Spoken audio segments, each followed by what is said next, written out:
Olá, eu me chamo Railane e eu sou estudante do Bacharelado de Ciências Matemáticas da Terra, com ênfase em geoprocessamento e sensoriamento remoto, na UFRJ, e eu também faço parte do Laboratório de Espaço de Sensoriamento Remoto e Estudos Ambientais. Esse vídeo tem como tema a importância da geoinformação no mapeamento da pandemia do novo Covid-19.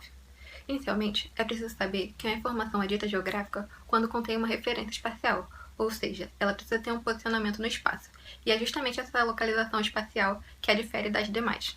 É possível dizer que a geoinformação representa dados que possuem uma referência espacial. A geoinformação busca representar o mundo real através do posicionamento das relações dos fenômenos. É comumente associada às tecnologias computacionais. Os computadores, por exemplo, são instrumentos que representam esses dados espacialmente referenciados. Tendo em mente o momento atual e fazendo paralelo ao ano de 1854 em Londres, esse ano a cidade estava sendo castigada por uma grave epidemia de cólera.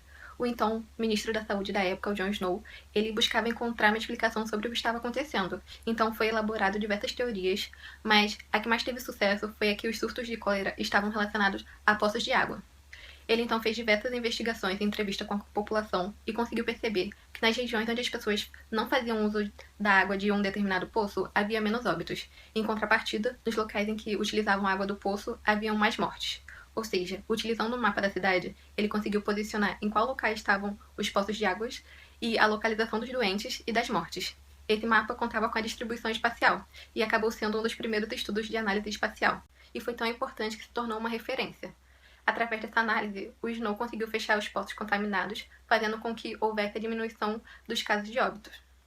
Esse pode ser considerado um dos primeiros exemplos do uso da geoinformação. Mas voltando para os dias atuais, atualmente nós vivemos em um mundo ultraglobalizado, em que o tráfego de pessoas de diferentes partes do mundo acontece de uma forma muito acelerada, o que acaba ajudando na proliferação do vírus de forma super rápida, em todas as partes do mundo. Obviamente, vencer essa pandemia não será fácil, mas temos algumas vantagens se compararmos com as pandemias que aconteceram no passado. São elas o avanço científico e o avanço da informação. Bom, com o avanço do conhecimento nas mais diversas áreas, hoje a gente tem um entendimento que rastrear o vírus se mostra fundamentalmente necessário. As pessoas infectadas precisam ficar isoladas até que passe o período de transmissão do vírus. O isolamento social é a forma mais eficaz de barrar o aumento das contaminações. E a geoinformação nos permite fazer isso por meio das coletas de dados. Como o cenário vem se modificando de uma forma acelerada, acaba existindo a necessidade de uma ferramenta tecnológica que seja capaz de auxiliar a área da saúde nesse momento. Tendo-se em mente, Albuquerque destaca o SigWeb como sendo uma aplicação geotecnológica que usa a internet como meio principal de acesso à geoinformação. Por serem plataformas virtuais, se mostram cada vez mais promissoras. Geralmente contam com softwares livres que possibilitam que sejam feitas análises, armazenamentos e gerenciamento de dados.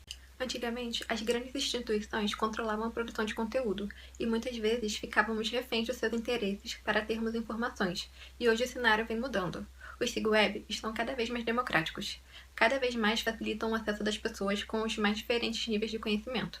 Permitem que estudos sejam feitos de forma mais rápida e também com que mais trabalhos sejam produzidos, já que mais pessoas estão tendo acesso a essas plataformas. Um grande exemplo são os mapas colaborativos que estão sendo feitos.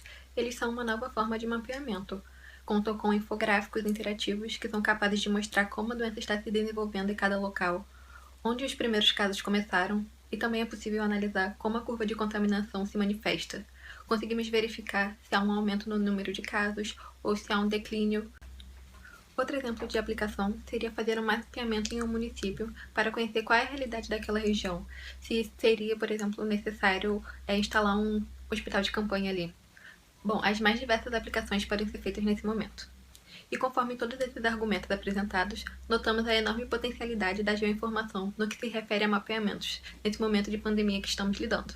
Infelizmente, há um grande problema na disponibilização dos dados oficiais por parte do governo. Mas, mesmo assim, diversas organizações seguem fazendo a sua parte a fim de levar a informação para a sociedade.